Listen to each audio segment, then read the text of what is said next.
But my conscience is telling me, if I let this slide, there are younger members of the family who see such misinformation, and if left unchecked, yun yung magiging prevailing narrative, that would be their version of truth. If you want to know the current status of the Philippine society, there's this one thing you can look at to base your opinion on. It's going to be a holistic assessment, and no, it's not going to require any special degrees in social sciences. Kaya mong tingnan ng mabilisan and then you'll know right away. Kumusta na ang masang Pilipino? And no, it's not a news report, it's not an SWS survey, and God no, it's not a State of the Nation address. It simply is the family group chat. Yes, yung group chat ng family clan nyo sa Facebook, I think we all have one. That's a good social barometer kung ano na ang pulso ng mamayang Pilipino.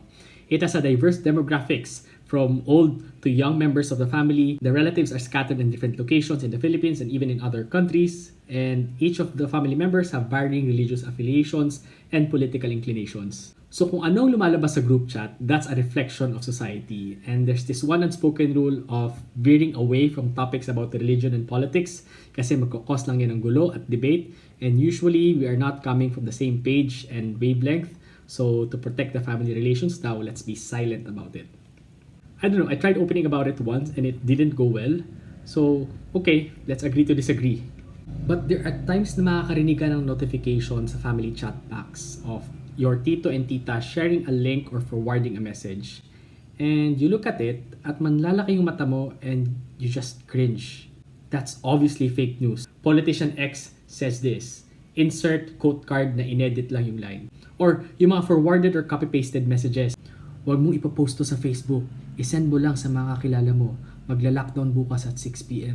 Or may mga pseudoscience videos na kumakalat na isang interview with a guy speaking in a foreign language and the English subtitles are promoting a certain scientific solution to a medical problem, which is obviously pwedeng lapatan lang at gawa-gawa ng bagong English translation. So, I was caught in a dilemma. Do I call my family out and risk starting World War III? Damn! Grabe, gantong-ganto yung nangyayari sa balita ngayon. Puro fake news and misinformation. So the family clan group chat is indeed the Philippine society. But my conscience is telling me, if I let this slide, there are younger members of the family who see such misinformation, and if left unchecked, yun yung magiging prevailing narrative, that would be their version of truth. So I did one brave thing and politely explained why what they shared is fake news, why it has false information included in it, and why it is still unverified and not safe to be spread publicly. I inserted evidence to substantiate my counterclaim, and fortunately, it was well received. Wala namang nagalit, wala namang nag-away. I guess if your approach is very polite and very delicate, with no intention to ridicule, and if you have counterclaims that are supported by facts, they will come to their senses. So much so, all of a sudden, I'm now receiving private messages or being tagged on social media posts. Nak, totoo ba to? Nak, ano masasabi mo dito? Uy, fake news ba to? Initially, one or two messages like this is okay. I'm very much willing to accommodate and help build a facts-based family communication. But now I'm getting different messages every now and then, and sometimes I don't have the time and energy to respond to all of them. It's as if I became the unofficial fake news consultant or fact checker of the family, na mas magaling pa ako sa ibang ina-appoint ng gobyerno.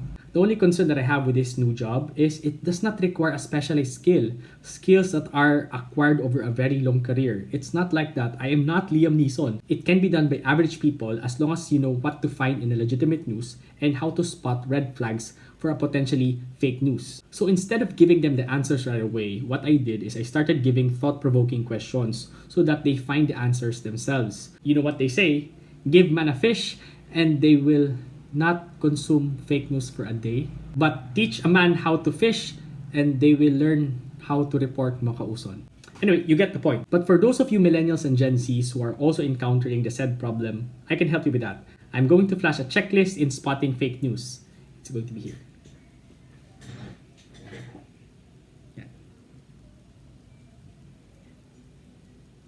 Is it recently published? Is it coming from a reputable source of information? Is it a named author or established news organization? Do other sources report on the same thing? Is the information mentioned backed up by evidence? Is there a low chance of it being fabricated or edited? If the answer is yes to all of those questions, then that's most likely a legitimate news and it's safe to share. Yeah, you can screenshot that and send that to your relatives tuwing magtatanong sila or tuwing may nakikita kang shinare nila na obviously fake news. I still don't know if it has been an effective effort of mine to educate my relatives in spotting fake news, but I am happy that I was able to start it. Sure, maybe the older generation in our family is going to be a very challenging group to convince, probably because technology is not their best friend. But I have to look out for my younger cousins and pamangkins. So even if it's going to be tiresome, we have to do it. Keep on fact checking, share clarification posts on your social media because they will see it. Don't be too aggressive, don't be mean, don't be condescending. Sure, politics can be a very difficult topic for a conversation, but having a civil tone is still possible if all people are on board. It's only how people in that conversation poorly react that makes it hard to have that conversation. You know what I said earlier about family group chats as a representation of Philippine society? Maybe what you do in the family group chat will have some ramifications in society at large. So that's one good takeaway. So that's just a quick story of mine. I also made a video about social media etiquettes on how we can become better netizens nowadays. Please click that. If you like contents like this, please click subscribe and hit the notification bell so that alam nyo kung kailan ako nag-upload ng bago. Okay? Let me know your thoughts. Bye!